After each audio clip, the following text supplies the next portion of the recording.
So it's 1914, and the entire world is just exploding into the Great War. And right in the middle of it all, you have the Ottoman Empire, this once mighty power now standing at a massive crossroads. It's facing a total collapse, and its leaders decide to make this huge, high-stakes gamble that will pretty much seal its fate forever. So the real question is, how on earth did this dying empire stumble its way into a world war? Well, let's get into it. And that really is the heart of the story. You see, the Ottoman Empire's entry into World War I, it wasn't some kind of accident. Nope, it was a series of really desperate moves that were born from this deep existential crisis. To really get why they decided to jump right into the fire, we first have to understand just how close to the edge they really were. For decades, the other big powers in Europe had this pretty grim nickname for the Ottoman Empire. They called it the sick man of Europe. And by 1914, well, that diagnosis was looking terminal. The patient was right on the brink of a total collapse.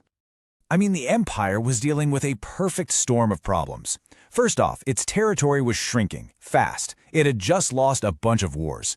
On top of that, it was buried under this mountain of debt, which meant that foreign powers had a huge say in its politics. And here's the kicker. It didn't have the modern factories to build its own weapons. And as you can imagine, the people were just completely demoralized.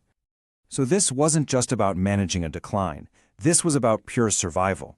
The other great powers were circling like vultures.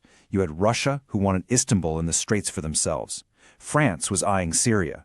Britain wanted what's now Iraq. The empire was literally about to be carved up piece by piece. So with their backs against the wall and feeling like they couldn't trust anyone, the Ottoman leadership started shopping for a powerful friend, an ally who could basically guarantee their survival. And this search led them straight into a fateful and ultimately a catastrophic alliance. Okay, so why Germany? I mean, let's look at the options here. Siding with the Entente powers, that's Britain, France, and Russia, seems pretty much impossible.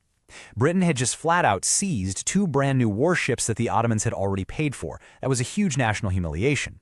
France said they couldn't protect them from Russia, and Russia, well, Russia openly wanted to take over their heartland. Germany, on the other hand, was offering everything they wanted to hear. Pledges of friendship, help with modernizing their army, and a secret defensive alliance specifically against Russia. For them, the choice probably seemed obvious. So who's actually making this call? Well, it was a small group of rulers, a trio known as the Young Turk Triumvirate. And the main guy you need to know is the Minister of War, Enver Pasha. See, Enver Pasha wasn't just thinking about survival. Oh no, he had these huge, ambitious dreams of defeating Russia, reclaiming lost glory, and creating a new, vast Turkic empire. His ambition is really going to be a key driver for what happens next. All right, so the secret alliance with Germany is signed. The Ottoman Empire is now tied to Germany's fate, but they're still officially neutral. That all changed with one single, incredibly provocative act of war that pushed them past the point of no return. So here's exactly how it went down. First, Germany starts getting impatient. They demand that the Ottomans open up a new front to take some pressure off them. Enver Pasha agrees to attack Russia, but there's a price: 2 million Turkish pounds in gold. Then, to sweeten the deal, Germany gifts 2 of its most powerful modern warships to the Ottoman Navy. And then, on October 29th, those very same ships lead the Ottoman fleet on a surprise attack against Russian ports in the Black Sea. And just like that, the dominoes fell. Hard and fast. On November 2nd, Russia declares war. Just 3 days later, Britain and France do the same. By November 11th, the Ottoman Empire is officially at war with all 3 of them. The Sultan even declares a global jihad, calling for Muslims all over the world to rise up. The gamble had been made. There was no going back now. So the empire's first real test of the war comes immediately, on the Caucasus front against their oldest enemy, Russia. The campaign was personally masterminded by Enver Pasha himself, and it would quickly become an absolute symbol of military catastrophe. Enver Pasha's plan was, you gotta admit, incredibly audacious. He imagined this giant pincer movement, swinging 2 whole army corps through these treacherous mountains, in the dead of winter, mind you, to surround and completely wipe out the entire Russian army there. It was a plan that required perfect timing, perfect execution, and frankly, a bit of a miracle. But the experienced commanders on the ground, they knew it was absolute madness. When the commander of the Third Army, Hassan Izzet Pasha, got his orders, he protested, saying his men had 0 winter gear. When Enver Pasha insisted, the general just resigned his command.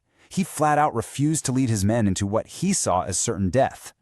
But Enver Pasha just took personal command himself and ordered the attack to go forward anyway. And his grand ambition was about to slam headfirst into a brutal, freezing reality. His soldiers had no winter coats, no tents, no firewood, nothing, and they were forced to march through deep snow in the mountains. The result was an absolute nightmare. Thousands died from the cold before they even saw a single Russian soldier. Just let that number sink in for a second. An estimated 25,000 Ottoman soldiers simply froze to death from frostbite alone. The deadliest enemy at the Battle of Sarikamish wasn't the Russian army. It was the winter. And when you look at the final numbers, it is just devastating. The Ottomans lost around 80,000 men in total. That's nearly 3 times the number of Russian casualties. It was an unbelievable, self-inflicted disaster, caused by this fatal mix of pure arrogance and incompetence. And to really understand the scale of this, just look at what happened to the army units that marched through those mountains. The Ninth Corps started with tens of thousands of men. After the battle, it had just 104 soldiers and 106 officers left. The 10th Corps wasn't much better, with maybe 1,000 survivors. We're talking about entire army corps basically ceasing to exist. You would think that a defeat this massive would be a huge wake-up call. But instead, the aftermath of Sarikamish showed something really dark about the empire's leadership, and it set a terrible precedent for the rest of the war. So instead of taking any responsibility, Enver Pasha fled the front, went back to Istanbul, and started a huge propaganda campaign to hide the truth. He censored all news of the disaster, and, this is crucial, he publicly blamed the failure on desertions by Armenian soldiers in his army. This just fueled paranoia and laid the groundwork for the terrible atrocities that were to come. In the end, Sarikamish wasn't just another lost battle. It was the empire's opening act in the Great War, and it was a complete self-inflicted catastrophe. It showed just how reckless its leaders were, and it was a truly terrible omen for the immense suffering that was still to come. And really, this whole story leaves us with a pretty haunting question. When the grand ambitions of leaders completely lose touch with the reality on the ground, who is it that always pays the ultimate price?